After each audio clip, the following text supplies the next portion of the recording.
Mantap guys. Dikatakan diam-diam usai upgrade, Indonesia mempamerkan jet tempur tercanggih di dunia kini berada di Indonesia. Wah.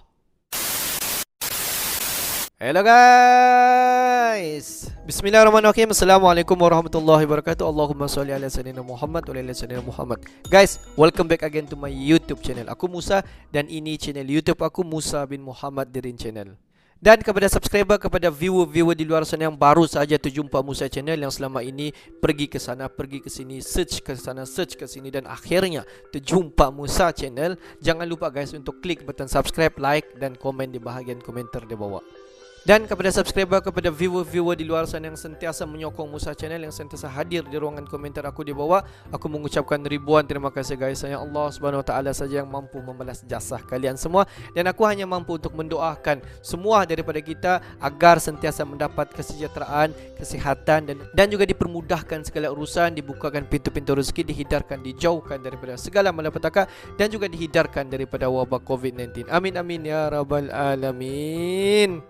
Guys, seperti biasa hari ini kita akan tengok lagi sedikit video reaction di channel Event Military. Dan kalau kita tengok judul video yang kita akan react hari ini, dikatakan diam-diam usai upgrade, di mana Indonesia sedang mempamerkan jet tempur tercanggih di dunia. Wah, apakah yang dimaksudkan guys dengan jet tempur tercanggih di dunia? Aku pun sebenarnya ingin tahu apakah jet tempur tercanggih yang kini berada di Indonesia. Apa-apa pun guys, jom kita tonton video ini. Seperti biasa di ujung nanti baru kita akan bagi sedikit lagi kupasan mengenai video reaction kita. Apa-apa pun jom kita layan. Wow, guys, welcome to channel Event Military. Oh, apa dimaksudkan guys dengan mempamerkan Alutsista menjadi kebutuhan mutlak bagi suatu negara untuk mempertahankan wilayahnya dari ancaman. Makin kuat dan modern alutsista yang dimiliki suatu negara, makin besar pula kekuatan pertahanan yang dimiliki suatu negara, termasuk Indonesia. That's right.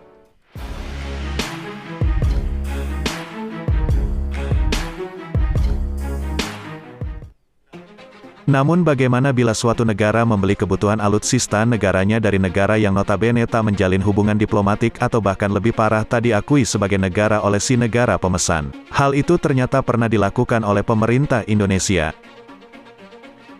Ketika itu, pemerintah Indonesia menjalankan sebuah operasi intelijen yang dikenal dengan sebutan Operasi Alpha. Operasi itu dilakukan Indonesia berkaitan dengan pembelian pesawat Skyhawk milik.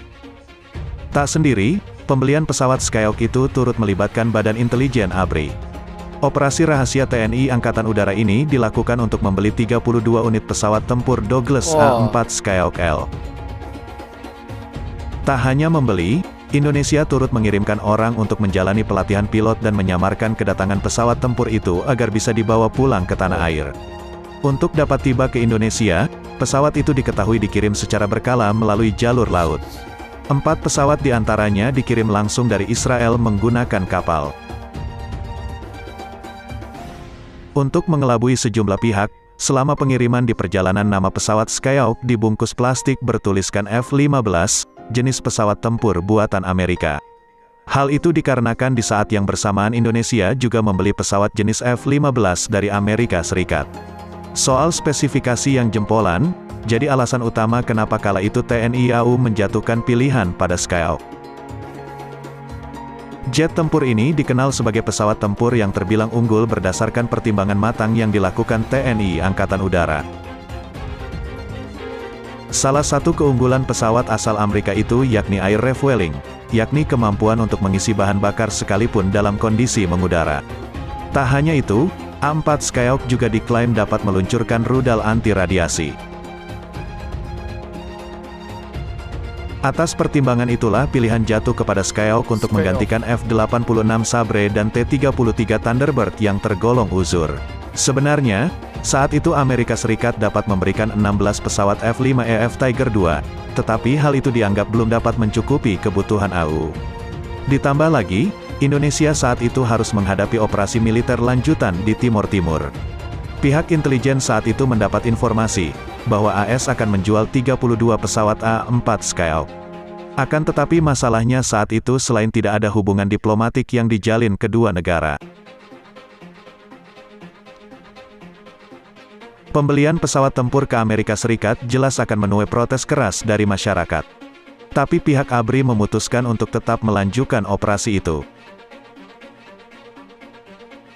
Indonesia dalam hal ini TNI AU juga mengirimkan 10 pilot untuk menjalani pelatihan termasuk di dalamnya mantan Panglima Komando Pertahanan Udara Nasional Marsda Djoko Purwoko. Hal yang menarik, tak satu pun dari 10 pilot tersebut termasuk Djoko yang mengetahui bahwa mereka akan diberangkatkan. 10 perwira itu akhirnya diberangkatkan melalui Bandara Halim Perdana Kusuma, Jakarta dengan menumpang pesawat Garuda Indonesia menuju Pangkalan Udara Paya Lebar, Singapura. Setibanya di Singapura, mereka langsung dijemput oleh sejumlah petugas Intel ABRI. Operasi ini dianggap berhasil jika pesawat tempur A-4 Skyhawk milik Israel yang diberi kode Merpati berhasil dibawa pulang ke Indonesia. Malam itu juga 10 perwira langsung diganti identitasnya. Seluruhnya dikantongi identitas bukan dengan nama Indonesia dan bukan sebagai tentara warga negara Indonesia. Wah, memang misi guys, misi rahasia.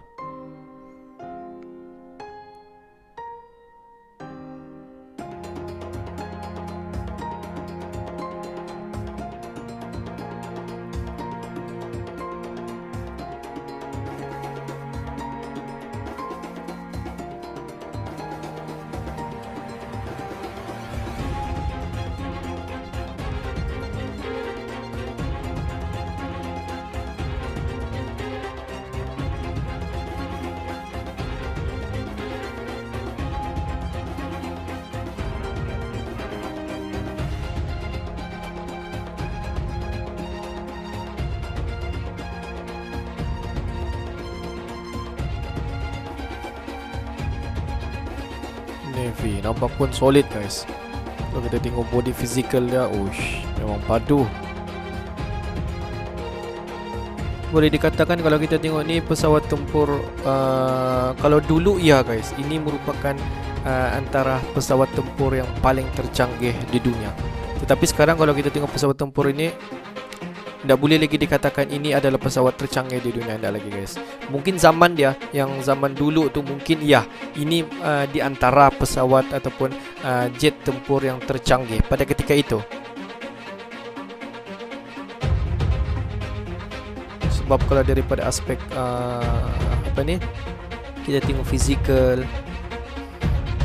apa lagi senjata-senjata apa yang ada, memang pada ketika itu inilah pesawat tercanggih. Guys, kalau kita tengok video sebentar tadi dikatakan Indonesia mempamerkan jet tempur tercanggih di dunia. Kalau kita tengok sebenarnya jet tempur ini telah pun dikatakan beberapa tahun dahulu lagi sudah pun ada di Indonesia, dan kalau kita tengok menurut daripada sumber dikatakan lebih daripada 32 unit pesawat tempur ini berada di Indonesia. Dan bagaimana pesawat tempur kepunyaan daripada Amerika Syarikat ini dikatakan dapat masuk ke Indonesia pada kalau kita tengok pada ketika itu untuk menjalinkan hubungan bersama dengan Amerika Syarikat untuk mendapatkan mana-mana alutsista daripada Amerika Syarikat memang sangat susah guys. Dan pada ketika itu kalau kita tengok video sebentar tadi, ada beberapa pilot daripada Singapura yang ingin menerbangkan pesawat tempur ini tidak menggunakan dokumentasi yang dia ni berasal daripada Indonesia. Tetapi mereka telah pun mengubahkan bahawa pilot-pilot itu bukan berasal daripada Indonesia tetapi berasal mungkin daripada Singapura ataupun daripada Amerika Syarikat, untuk memudahkan mereka membawa masuk pesawat tempur ini masuk ke Indonesia sebanyak 32 kah lebih daripada 32 unit.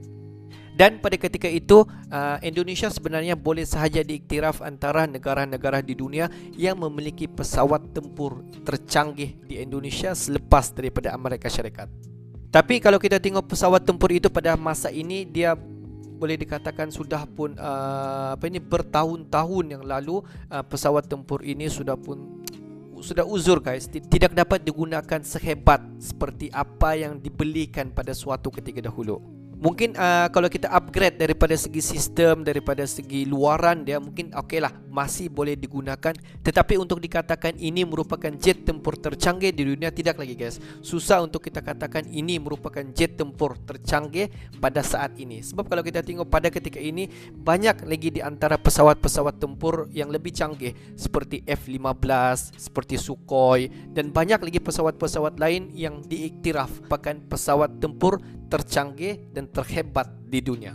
Tetapi kalau kita tengok pada ketika ini, Indonesia telah pun akan mendapat beberapa unit Rafale daripada Perancis, dan beberapa kalau kita tengok hubungan kerjasama di antara Indonesia bersama dengan Korea Selatan dalam mendapatkan pesawat buatan daripada kedua-dua belah negara ini, dan dijanjikan akan masuk ke Indonesia pada tahun ini. Jadi tidak mustahil Indonesia bakal memiliki lagi pesawat tempur di antara pesawat-pesawat tempur yang disegani di dunia guys. Tapi apa-apapun, syabas dan tahniah kepada Indonesia, khususnya untuk Kementerian Pertahanan di Indonesia, sebab dapat memasukkan beberapa jet tempur pada tahun 2022 ini ke Indonesia. Dan apa-apapun, kita mendoakan agar Indonesia dapat lagi membuat pembelian ataupun membuat secara TOT bersama dengan negara-negara di luar sana dalam mendapatkan ataupun dalam membeli ataupun dalam membina, membangunkan lagi pesawat-pesawat tempur untuk kegunaan TNI di Indonesia, khususnya untuk mempertahankan kedaulatan di Indonesia. Oke guys, untuk hari ini itu saja sedikit information daripada Musa Channel. Dan kepada subscriber, kepada viewer-viewer di luar sana yang belum lagi klik button subscribe, please guys to klik button subscribe, like dan komen di bahagian komentar di bawah. Akhir kata daripada Musa Channel, thanks for watching my video. Assalamualaikum warahmatullahi wabarakatuh. See you the next video.